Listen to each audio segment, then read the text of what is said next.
दोस्तों नमस्कार। आज आपके लिए एक नया वीडियो लेके आए हैं जिसमें हम बात करेंगे राज्य कर्मचारियों के तीसरी संतान के बारे में नवीनतम राज्य सरकार का अपडेशन। जी साथियों, 1/6/2002 के बाद संतान की गणना संबंध में एक नया स्पष्टीकरण जारी किया गया है। यहाँ पर विशेष बात की जाएगी दत्तक की दी जाने या लेने पर कुल संतान में गणना बाबत अपडेशन कैसे करें। अर्थात यदि राज्य कर्मचारी गोद देते हैं या किसी संतान का गोद लेते हैं तो उसकी गणना किस प्रकार की जाएगी, इसके संबंध में स्पष्टीकरण और इसके साथ ही पदोन्नति के ऊपर किस प्रकार क्या संशोधन किया गया है, ये बात हम इस वीडियो में आपके साथ साझा करेंगे। वीडियो को अंत तक जरूर देखें और अभी तक चैनल को सब्सक्राइब नहीं किया है दोस्तों चैनल को जरूर सब्सक्राइब कर लें।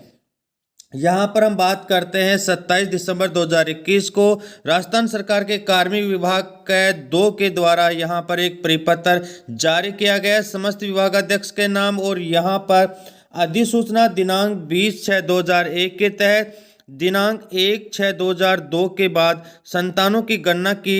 संख्या की गणना की दत्तक ग्रहित संतान को शामिल करने के संबंध में एक परिपत्र जारी किया गया है। कार्मिक विभाग की अधिसूचना दिनांक 20/6/2001 द्वारा विविध सेवा नियमों में प्रावधान किया गया है कि यदि किसी राज्य सेवक के संतानों की संख्या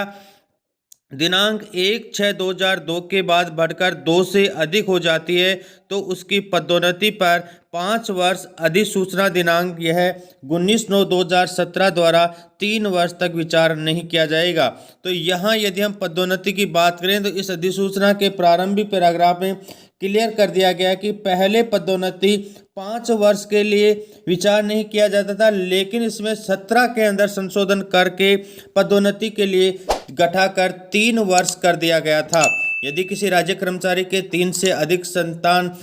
अधिक संतान हैं यहाँ पर 1/6/2002 के बाद तो उनकी पदोन्नति 19/9/2017 के बाद 3 वर्ष के लिए यहाँ पर विचार नहीं करने की बात कही गई है। साथ ही यदि हम यहाँ पर बात करें किसी बालक को दत्तक देने अथवा दत्तक लेने संबंधी प्रकरणों में संतानों की संख्या की गणना के संबंध में कार्मिक विभाग से समय समय पर मार्गदर्शन चाहा जाता है। कार्मिक विभाग के परिपत्र दिनांक 2/8/2016 द्वारा स्पष्ट किया गया था कि यदि किसी राज्य सेवक द्वारा किसी राजकीय शिशुगृह से निराश्रित बालक या बालिका को विधिक प्रक्रिया की पालना करते हुए दत्तक ग्रहण कर लिया जाता है अर्थात गोद ले लिया जाता है तो ऐसी दत्तक ग्रहीता संतान के कारण उसकी संतानों की संख्या 1/6/2002 के बाद वृद्धि होकर 2 से अधिक हो जाती है। तो ऐसे प्रकरण में अधिसूचना दिनांक 20/6/2001 के प्रयोजन के लिए ऐसी दत्तक ग्रहित संतान को संतानों की कुल संख्या में नहीं गिना जाएगा, अर्थात गोद लेने वाली संतान को लेने वाले की कुल संतानों के अंदर उसे काउंट नहीं किया जाएगा। प्रकरण का पुनः परीक्षण किया गया। कार्मिक विभाग की अधिसूचना दिनांक 20/6/2001 जारी किए जाने के पीछे मूल भावना व उद्देश्य राष्ट्रीय जनसंख्या नीति के अनुरूप जनसंख्या वृद्धि को रोकना रहा है, क्योंकि किसी भी बालक चाहे वह निराश्रित हो अथवा नहीं हो जो दत्तक ग्रहीता की जैविक संतान नहीं है को दत्तक ग्रहण करने के कारण जनसंख्या में कोई वृद्धि नहीं होती है। अतः ऐसा दत्तक ग्रहण उक्त प्रावधानों की भावनाओं को आहत नहीं करता है। कहने का मतलब यह है कि परिपत्र में ये कहा गया है यदि किसी बच्चे को गोद ले रहे हैं तो लेने वाले के यहाँ पर जनसंख्या के अंदर जो पूरे भारत की जनसंख्या है उसमें किसी प्रकार की वृद्धि नहीं हो रही है, इसलिए यहाँ पर लेने वाले की कुल संतानों के लिए जैविक संतानों में वृद्धि उसको नहीं माना गया है। उक्त के दृष्टिगत यह स्पष्ट किया जाता है यदि किसी राज्य सेवक द्वारा किसी बालक या बालिका को विधिक प्रक्रिया की पालना करते हुए दत्तक ग्रहण कर लिया जाता है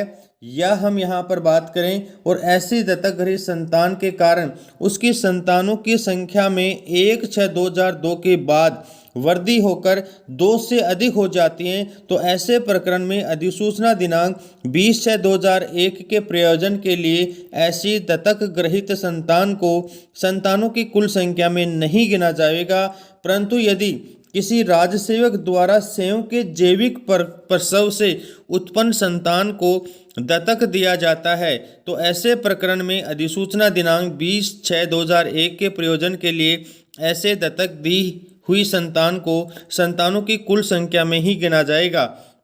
इस बात को मैं यहाँ पर इस प्रकार आपको स्पष्ट करना चाहता हूँ, यदि किसी राजकीय कर्मचारी के यहाँ पर किसी बच्चे को गोद दे दिया जाता है, क्योंकि जैविक संतान राजकीय कर्मचारी की है, यदि वो किसी दूसरे को गोद दे दिया जाता है तो भी उसी की मानी जाएगी, राजकीय कर्मचारी की ही मानी जाएगी, क्योंकि जैविक संतान उन्हीं की है।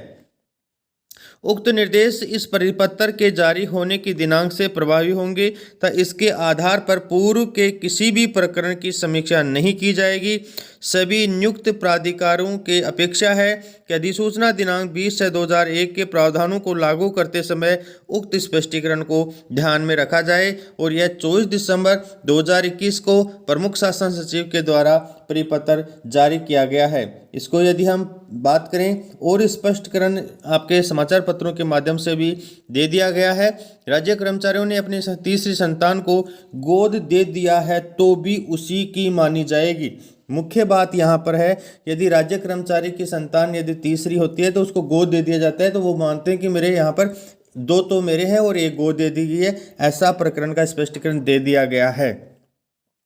किसी को गोद लेने पर वह राज्य कर्मचारियों की तीसरी संतान में शामिल नहीं होगा। यदि हम किसी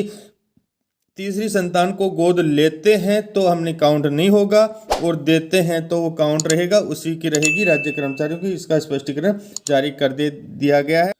यह स्थिति और स्पष्ट कर दी गई है कि राज्य सरकार ने दत्तक पुत्र को तीसरी संतान में शामिल करने को लेकर चल रही उलझन को स्पष्ट कर दिया है और इस संबंध में कार्मिक विभाग के प्रमुख शासन सचिव हेमंत गेरा ने सोमवार को एक परिपत्र जारी कर दिया गया है। इसमें स्पष्ट किया है कि अगर किसी राज्य कर्मचारी के 1 जून 2002 के बाद खुद के जैविक से तीसरी संतान पैदा हुई है तो उसे किसी अन्य को गोद दे देता है तो भी तीसरी संतान उसी की मानी जाएगी। उस कर्मचारी को विधिक सेवा नियमों के अनुसार 5 साल तक पदोन्नत नहीं किया जाएगा, लेकिन कोई राज्य कर्मचारी अपनी 2 संतान के बाद शिशु गृह से किसी निराश्रित बालक को लालन पालन करने के लिए तीसरी संतान के रूप में गोद लेता है और उसे विधिक रूप से दत्तक पुत्र या पुत्री का दर्जा देता है तो वह तीसरी संतान नहीं मानी जाएगी। राज्य सरकार ने 20 जून 2001 को राष्ट्रीय जनसंख्या नीति के अनुरूप जनसंख्या वृद्धि को रोकने के लिए एक परिपत्र जारी किया गया था। यहाँ पर ये 5 साल के स्थान पर संशोधित कर दिया गया है, 3 साल ही पदोन्नति के लिए अब नहीं माना जाएगा। तो इस प्रकार यह स्पष्टीकरण हो चुका है। नए परिपत्र के अंदर गोद लेने वाले बच्चे की गणना जैविक आधार पर ही की जाएगी, ये स्पष्ट किया गया है। वीडियो को अंत तक देखने के लिए आपका धन्यवाद। चैनल को अभी तक सब्सक्राइब नहीं किया दोस्तों, चैनल को जरूर सब्सक्राइब कर लें। ऐसे ही राज्य सरकार के विभिन्न अपडेट्स हम आपके लिए लाते रहते हैं।